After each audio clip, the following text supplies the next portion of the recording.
Hello everybody, Matt here with day number 4 of the September experiment. I'm going to be honest with you, I just did a 15-minute video on Omnibus 3 of I Am a Hero and I forgot to plug in my lapel mic, so I'm sure it was very moving, very riveting, and you'll never get to hear it. I'm sorry, because there's no audio. Oh, this is why it is an experiment, and this is why potentially these videos will fade into obscurity after this is done when I figured out the format of everything. Quick recap. You have Hideo and Hiromi. They are 2 survivors of this ongoing zombie apocalypse. They have escaped from the Sea of Trees, i.e. a suicide forest around Mount Fuji, and on coming out the other side of that and managing to escape the zombie apocalypse by following the highways down and being safe, they run into, at the start of this volume, 2 older people, and essentially this old couple starts to tell them, hey, we've heard that if we go to Mount Fuji, there's a place called Station 5, and apparently above a certain altitude, zombies, or they haven't been called zombies in this book yet, but you know, this thing won't happen and people can't get infected. And so they go, well, maybe we should go there. Even though Hiromi says to Hideo, are you sure we should go there? He's like, well, you know, what other options do we have? We need to keep moving anyways. And so they start going to this place. And naturally, as they start to climb this mountain, they see a lot of other people and they're kind of surprised by all of the normality of it all, because they're just like, well, everyone seems fine and maybe there's some truth to this.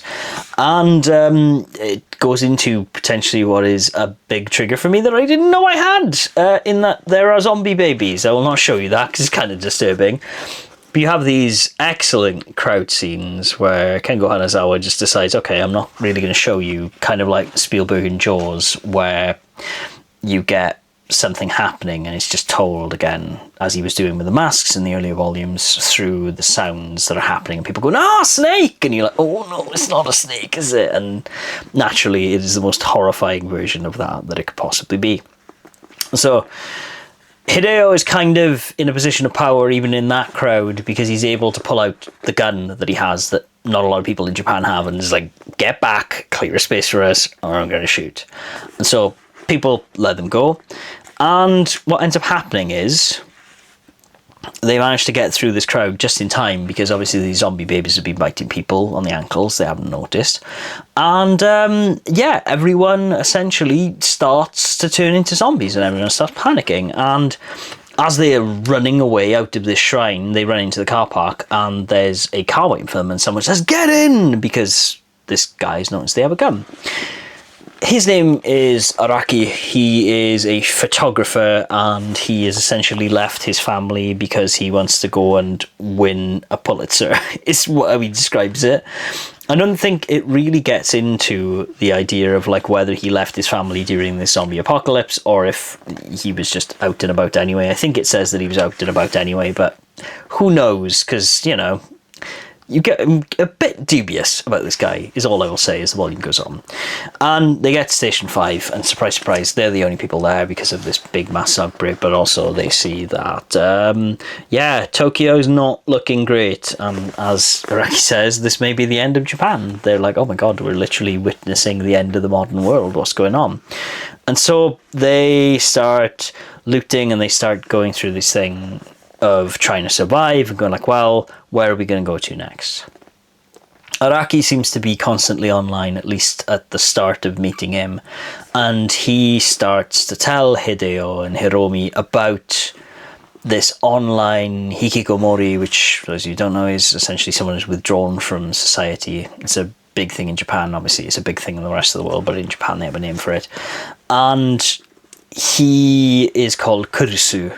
And essentially what has happened is, as the internet is wont to do, it has searched around after all of this zombie apocalypse starts to happen, and it has found this video of this Hikikomori, who's calling himself Kurusu, who is also saying, we, the Hikikomori, are the people who are withdrawn from society, we are the heroes, we are the people to save everyone because we're not going to be in these social situations.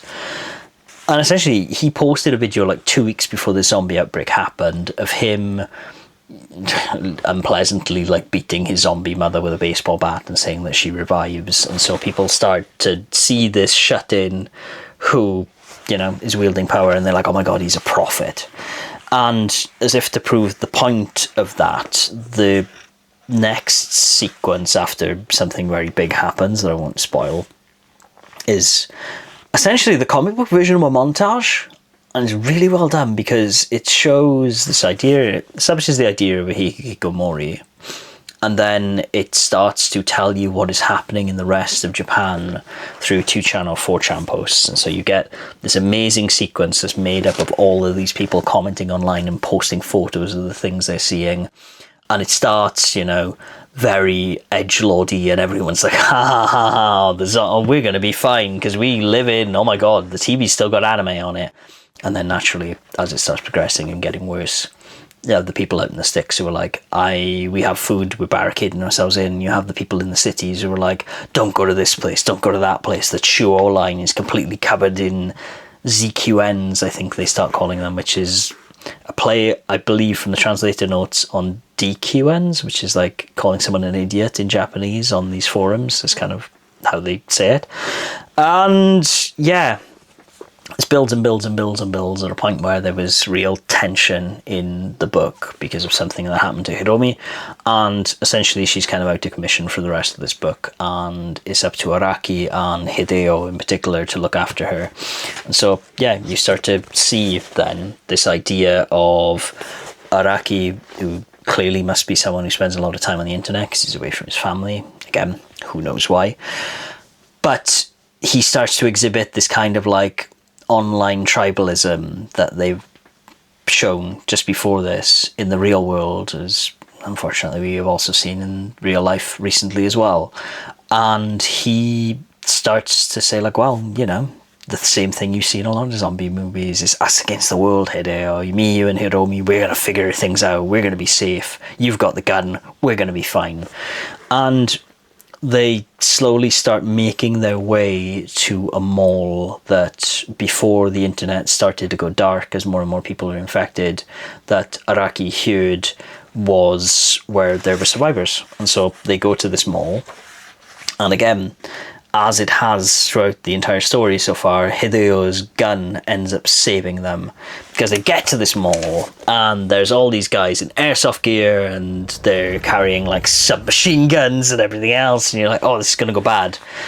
But because Hideo knows guns and he knows the availability of guns because he's into it, he looks at everyone around him and is like, they aren't real guns, those are airsoft guns. Now this is a gun. He does the Crocodile Dundee, but with a shotgun, and all the people around him are like, is he real? And one of the gun nuts on their side is like, oh no, that's a shotgun. yeah, we should let this guy in. It'll be helpful. It still uses then Hideo's quirk of being a law-abiding citizen, even though clearly society's fallen apart and everyone's kind of making fun of him for it, to kind of illustrate this like purity to Hideo in a world that's kind of going mad. He's at least keeping sane within himself because he abides to what he believes in.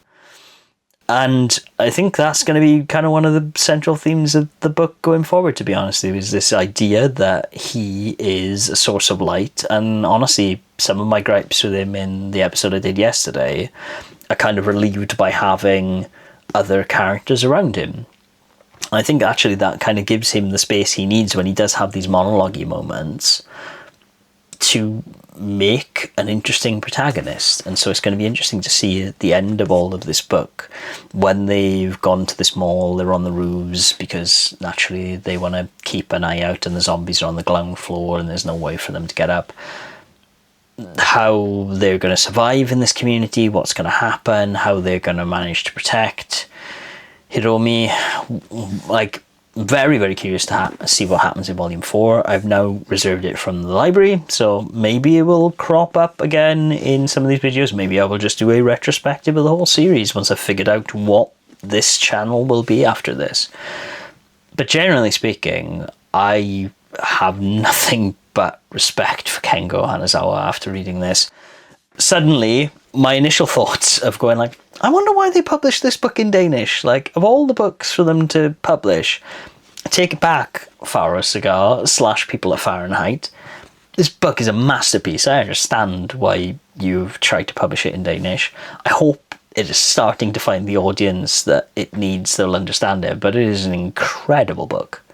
And honestly, it's making Kengo Hanazawa a mangaka that was, you know, I really liked Under Ninja, but I'm like, oh my god, I'm going to read everything this guy has ever done or publishes from here on out, because this is a masterpiece, and I'm going to have to track down these omnibuses, which is going to cost me a small fortune.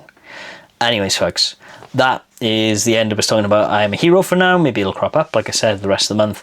But until then, I will be back tomorrow with probably some shoujo as a bit of palate cleanser before maybe I do some blackjack or something classic. Who knows? I've got a load of Tezuka stuff to my left that I'm looking at going, maybe that. We'll see how it goes. Anyways, if you've enjoyed this video, let me know in the comments down below, and I will be back tomorrow. Or also, actually, if there's any recommendations, I should say, based on this book that you think I may be interested in, let me know and I'll check them out. Anyways, folks, it's getting late here, and it's going to be later when I post it. So, speak to you all tomorrow for the continuation of the September experience. See, I know I'm getting tired. And be sure, as always, to read on. Take care. Bye-bye.